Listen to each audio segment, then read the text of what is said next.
Buenas tardes. Buenas tardes. Buenas tardes, queridos amigos. Muchísimas gracias nuevamente por conectarse a esta plataforma de Apex Juris. Gracias por el interés, los comentarios que han venido manifestando en la primera sesión, el turno mañana. En este turno de tarde y noche nos van a acompañar nuevamente varios profesores de la región Latinoamérica y que vamos a empezar con la primera ponencia a cargo del doctor Boris Wilson Arias López, es de la República Hermana de Bolivia. El doctor Boris Wilson Arias López es docente e investigador en la Universidad Mayor de San Andrés y de la Universidad Católica de Bolivia. Lo que nos va a explicar, su tema es denominado Valores Jurídicos en tiempos de coronavirus. Sin más, cedo la palabra al profesor Boris por un tiempo de 15 minutos. Bueno, muchas gracias por la invitación, gracias por tomarse el tiempo y poder escucharme en este momento. La idea que voy a presentar es la siguiente. Voy a hacer referencia a una idea que tuve eh, respecto al principio de solidaridad. Es decir, considero que muchas personas están en este momento quedándose en su casa sin ganar. En Bolivia hay una gran población de la gente, una gran cantidad de la población que no tiene un ingreso formal y que en este momento está sin trabajar y subsistiendo apenas, ¿no? Y sin embargo, hay otras personas que quebrando la norma y quebrando las reglas han salido de sus casas. Entiendo yo que algunos por necesidad y otros porque sencillamente se aburrían o no podían tolerar el hogar. Y bueno, se han contagiado y han contagiado a otras personas o han generado una especie de incertidumbre. Creo yo que hay gente que, como decía, se queda en sus casas y otra no, y eso ha provocado que la gente que se queda básicamente está siendo en ciertos casos penalizada, mientras que la otra gente que se ha contagiado y está contagiando a otras personas, esta gente está provocando que posiblemente la cuarentena en Bolivia se amplíe. Entonces, el problema que existiría sería el siguiente, sería una persona que sea, porque por negligencia, no todos han sido por negligencia, por supuesto, un policía no ha sido por negligencia, sino porque estaba obligado a salir a las calles, una persona que por negligencia se ha contagiado o ha contagiado a otras personas de la enfermedad o ha generado un cierto tipo de incertidumbre, bueno, esta persona tendría que ser sancionada de alguna manera. Me parece que inicialmente en Bolivia se ha intentado activar el derecho penal, pero no ha sido posible abarcar a tantas personas. No es una vía idónea para esto, sino que considero que, por ejemplo, podría haberse tomado la idea de que si bien el Estado tendría que estar a cargo del tratamiento médico de esta persona, tal vez el Estado es quien tendría que, después de tratarlo, cobrarle tanto el tratamiento como lo que está invirtiendo en esa persona. Ahora, para fundamentar esta postura, quiero relacionarlo un poco a la solidaridad, al principio de solidaridad, y básicamente quisiera mostrar tres posturas. La primera postura, que bueno, seguramente ustedes ya las conocen, es la postura liberal, la segunda postura es la postura comunitarista y la tercera postura es la republicana, ¿no? La postura republicana. Mientras que mientras que la postura liberal, lo que va a ocurrir es que, bueno, el paradigma es seguramente Hobbes, aunque, bueno, hay muchas dudas sobre la interpretación del Leviatán. En Hobbes tenemos que ciertos individuos se unen unos a otros para obtener una finalidad determinada. La finalidad que buscan es la supervivencia. Sabemos que en el Leviatán el hombre se une a partir del miedo, el miedo a que destruyan su vida, destruyan sus bienes, sus propiedades. Entonces, como no existe un hombre que esté salvaguardado de todos estos temores, tiene la obligación, bueno, se ve obligado, si es que es racional, dice Hobbes, de unirse a otras personas en base a esta idea del contrato social, que es una idea que lo que pretende explicar es bueno, no es histórico, sabemos es una hipótesis de trabajo que pretende explicar por qué los seres humanos se han unido. Pero para Hobbes, entonces, el instinto y el egoísmo es individual y eso obliga a que las personas deban ceder parte de su libertad al colectivo. Entonces, si nosotros tomamos en cuenta este punto de vista liberal, tendríamos que aceptar que cuando las personas llegan a formar parte del colectivo, es decir, pasan del estado de naturaleza a la sociedad civil, en la sociedad civil se comprometen a cumplir las leyes. Y las leyes lo que deben buscar para Hobbes es el bienestar de la colectividad. De tal manera que en ciertos casos, las personas, para la visión liberal, las personas que su comportamiento genera un daño a otras personas o tiene la potencialidad de generarlo, es posible tomar las medidas pertinentes para reprimir este comportamiento. Ese también es John Stuart Mill, ¿no es cierto? Con el utilitarismo. Y su famoso postulado en materia penal de que solamente debe penarse aquello que genera un daño a terceras personas. Entonces, en este caso, una actitud de esta magnitud, le llamamos generalmente a estos oportunistas, porque aprovechan del resto de personas, ¿no? Entonces, visto este liberalismo, y desde el derecho natural, desde los derechos naturales del liberalismo estaría justificado la limitación de los derechos individuales respecto a un interés superior. Bueno, el gran paradigma o el gran representante del liberalismo posiblemente sea John Rawls con el libro de La teoría de la justicia que todos hemos estudiado en la universidad y que va a ser muy criticado por los llamados profesores comunitaristas. Ellos no se identifican con ese nombre, por supuesto, pero nosotros le hemos puesto esa etiqueta, muy mala, por cierto. Y bueno, porque muchos de ellos en realidad son liberales que tienen una tendencia a lo colectivo, ¿no?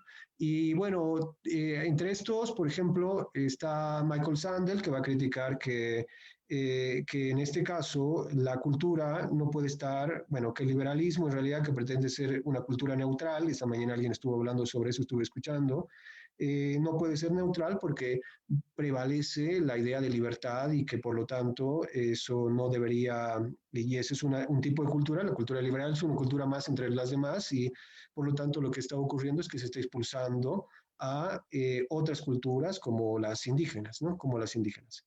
Y entonces lo que ellos proponen, entonces hay muchos matices entre Taylor, Walser y McIntyre, entre otros, pero lo que ellos proponen es democratizar de alguna manera el espacio público de tal manera que las culturas minoritarias puedan pasar de lo privado a lo público y puedan competir con la cultura mayoritaria que es la liberal. Ahora, si nosotros vemos desde el punto de vista comunitario, del comunitarismo, lo que tendríamos sería lo siguiente. Tendríamos que también es posible sostener que mientras que los liberales siempre están hablando de derechos y ese derecho termina donde comienza el derecho de otro, como lo vimos con John Stuart Mill, para los comunitaristas los derechos no es el punto esencial de la sociedad, sino son los deberes. Y eso significa que un ciudadano que su conducta podría afectar a otras personas, debe adecuar su conducta al interés de esa colectividad. Y entonces también llegaríamos al mismo resultado de que los derechos colectivos, en este caso ya no serían derechos, el deber de los individuos por el solo hecho de formar parte de una sociedad implica que deba restringírsele en ciertos casos debe restringírsele el derecho que tiene de locomoción y otros derechos que hablan algunos de mis colegas. Entonces, básicamente el enfoque en el comunitarismo ya no va a ser de derechos, sino va a ser de deberes y por lo tanto llegaremos al mismo resultado que los liberales, pero llegando por otro camino. Y bueno, finalmente una postura, y ya yendo concluyendo porque sé que no va a ser mucho tiempo, y redondear las ideas, los republicanos lo que van a decir, voy a tomar solamente a Petit. Petit lo que va a decir es que él va a diferenciar entre lo que es la libertad, la dominación y, bueno, cierto grado de coacción que puede recibir una persona, ¿no? En este caso, una persona que no es consultada, bueno, ¿qué es lo que sostienen los republicanos? Los republicanos sostienen que existen ciertas virtudes que los ciudadanos, por el solo hecho de pertenecer a una comunidad, deben resguardar. Esas virtudes implica que son virtudes basadas en criterios que, bueno, muchas veces son liberales, como la libertad o el bienestar de la colectividad. Y entonces los republicanos lo que van a decir es que las personas, a diferencia de los liberales, deben estar comprometidos no con su cultura indígena ni la cultura donde han nacido, sino con la patria, el país que están creando voluntariamente. Entonces, mientras que en el otro, en el comunitarismo, tenemos que lo importante es la cultura, lo que ha determinado la manera en la que piensas y la que actúas, los republicanos lo que van a decir es que lo que importa es el compromiso que tienes con los valores que fundan y sustentan la colectividad en la que vives. De tal manera que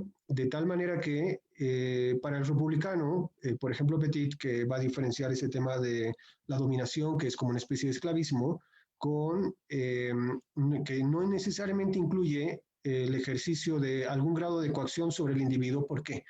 Porque cuando una persona es libre y va a la asamblea, elige representantes y estos representantes emiten una ley, la persona no está siendo dominada porque ha tenido la oportunidad de elegir a sus representantes o ha tenido su oportunidad de presentar una acción de inconstitucionalidad o ha habido un sistema que le ha permitido poder participar dentro de esa decisión. Y si él ha salido perdiendo porque la mayoría, el 80% votado sí a la ley y el 20% votado no, entonces la persona por las virtudes cívicas debe someterse a lo que ha sostenido la mayoría.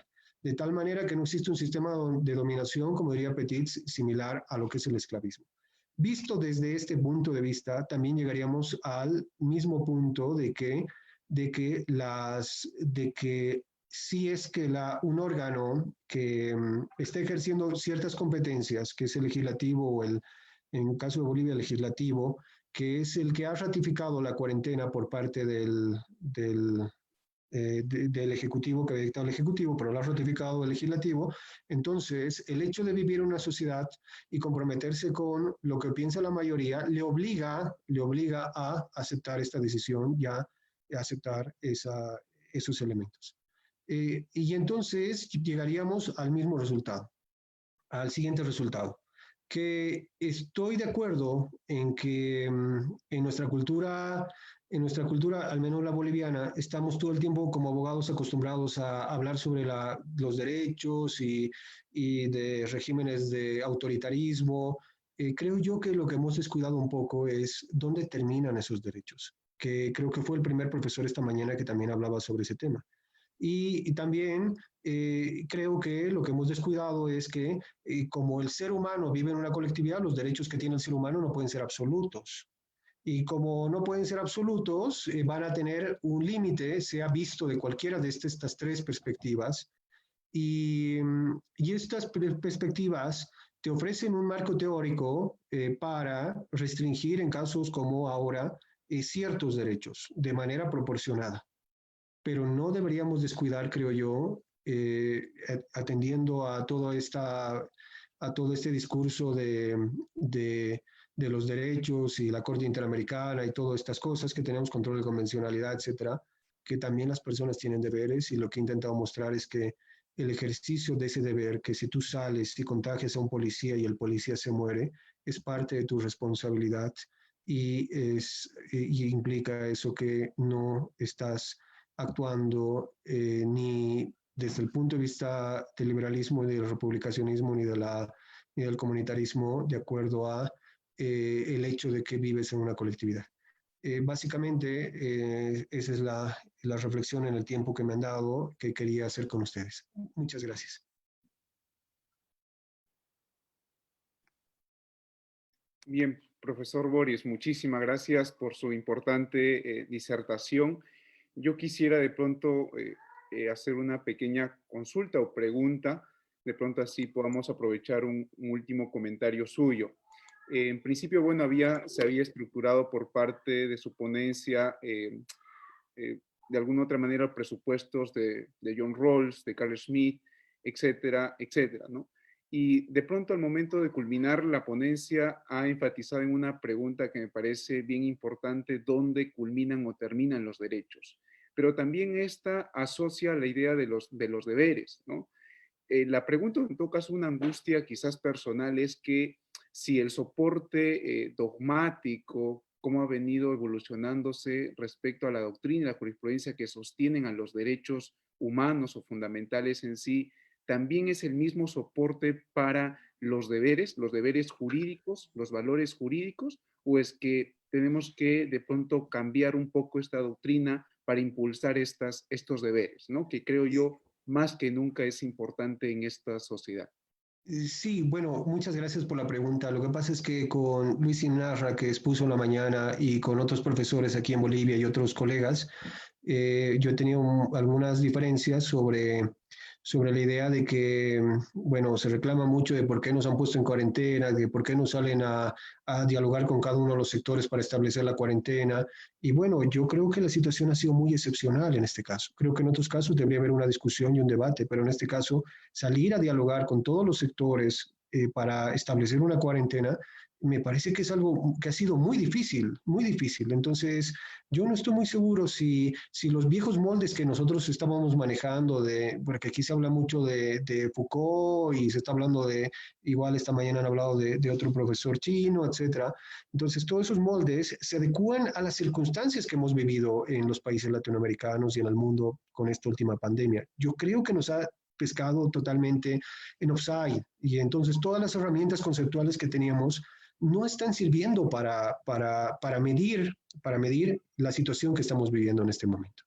Y bueno, yo creo que lo que tú dices tiene toda la razón, porque Rawls lo que va a decir va a fundamentar toda la teoría de la justicia en el principio de la libertad y de igualdad, y a partir de esta va a decaer en la solidaridad que tiene que existir entre las personas.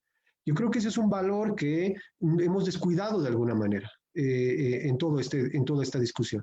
Y si lo vemos desde lo que tú decías también de Hoffel y las posiciones atómicas, en sentido de que un derecho siempre implica un deber. Entonces, yo no estoy seguro si el que siempre está obligado va a ser el Estado. Tiene que haber otra persona física que también tiene que estar obligada. Entonces, todo esperamos, por lo menos en Bolivia, del Estado, que el Estado es el que me tiene que dar educación, que el Estado me tiene que dar salud, que el Estado me tiene que dar, etcétera. La pregunta es, ¿qué es lo que nosotros estamos dando a la colectividad, que al final de cuentas no importa tanto al Estado, sino a las otras personas? Bueno, espero no haberme extendido mucho en el tiempo. Muchísimas gracias, profesor. Bueno, en realidad interesante la postura y que creo yo abre un debate muy importante en realidad respecto a los deberes jurídicos y valores jurídicos, ¿no? Que creo yo, al menos en lo particular, es muy necesario replantear varios discursos, varias posturas al respecto, y que creo yo también esta complejidad de esta pandemia, pues realmente para el derecho y para el sistema jurídico está siendo un gran desafío, como también una gran oportunidad para avanzar. Muchísimas gracias, profesor Boris, y me tocaría presentar al siguiente ponente. Gracias, profesor.